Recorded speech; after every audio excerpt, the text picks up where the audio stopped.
దేశ రాజధాని ఢిల్లీలోని యమునా నది ప్రక్షాళన మొదలైంది. రీసెంట్ గా జరిగిన ఎన్నికల్లో ప్రచారం మొత్తం ఈ నది చుట్టూనే తిరిగింది. ఈ నది శుద్ధిపైనే విపరీతమైన ప్రచారం, హామీలు ఇచ్చారు నేతలు. అయితే ఎన్నికల్లో ఆప్ ఓడింది, బీజేపీ గెలిచింది. ఇంకా కొత్త ప్రభుత్వం కొలువుదీరక ముందే యమునా నది శుద్ధి పనులు మాత్రం మొదలైపోయాయి. ఆదివారం నుంచి పెద్ద ఎత్తున యమునా శుద్ధి పనులు కొనసాగుతున్నాయి.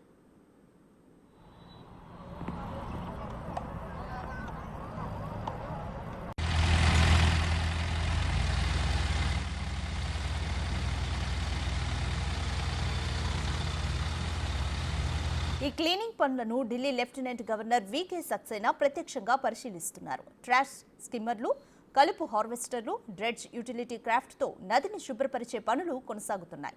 3 ఏళ్లలో యమునా నదిని శుభ్రం చేయాలని ప్రణాళిక సిద్ధం చేసుకున్నారు. అలాగే యమునా నదిలో వ్యర్థాలు కలవకుండా చర్యలు చేపట్టాలని ఢిల్లీ పొల్యూషన్ కంట్రోల్ బోర్డుకు లెఫ్టినెంట్ గవర్నర్ ఆదేశాలు జారీ చేశారు.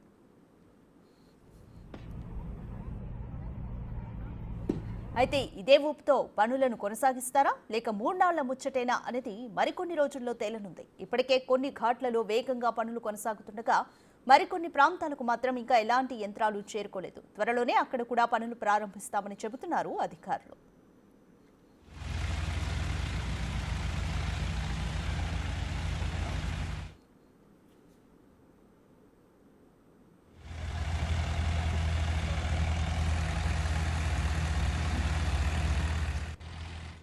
దేశ రాజధాని ఢిల్లీలోని యమునా నది ప్రక్షాళన మొదలైంది. రీసెంట్ గా జరిగిన ఎన్నికల్లో ప్రచారం మొత్తం ఈ నది చుట్టూనే తిరిగింది.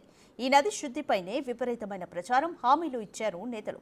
అయితే ఎన్నికల్లో బీజేపీ గెలిచింది, ఆప్ ఓడింది. అయితే ఇంకా కొత్త ప్రభుత్వం కొలువు తీరకముందే యమునా నది శుద్ధి పనులు మాత్రం మొదలయ్యాయి.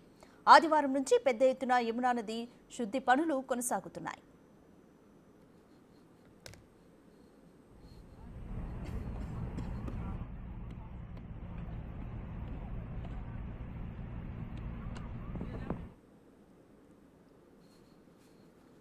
ఈ క్లీనింగ్ పనులను ఢిల్లీ లెఫ్టినెంట్ గవర్నర్ వీకే సక్సేనా ప్రత్యక్షంగా పరిశీలిస్తున్నారు. ట్రాష్ స్కిమ్మర్లు, కలుపు హార్వెస్టర్లు, డ్రెడ్జ్ యూటిలిటీ క్రాఫ్ట్తో నదిని శుభ్రపరిచే పనులు కొనసాగుతున్నాయి. 3 ఏళ్లలో యమునా నదిని శుభ్రం చేయాలని ప్రణాళికను సిద్ధం చేసుకున్నారు. అలాగే యమునా నదిలో వ్యర్థాలు కలవకుండా చర్యలు చేపట్టాలని ఢిల్లీ పొల్యూషన్ కంట్రోల్ బోర్డుకు లెఫ్టినెంట్ గవర్నర్ ఆదేశాలు జారీ చేశారు.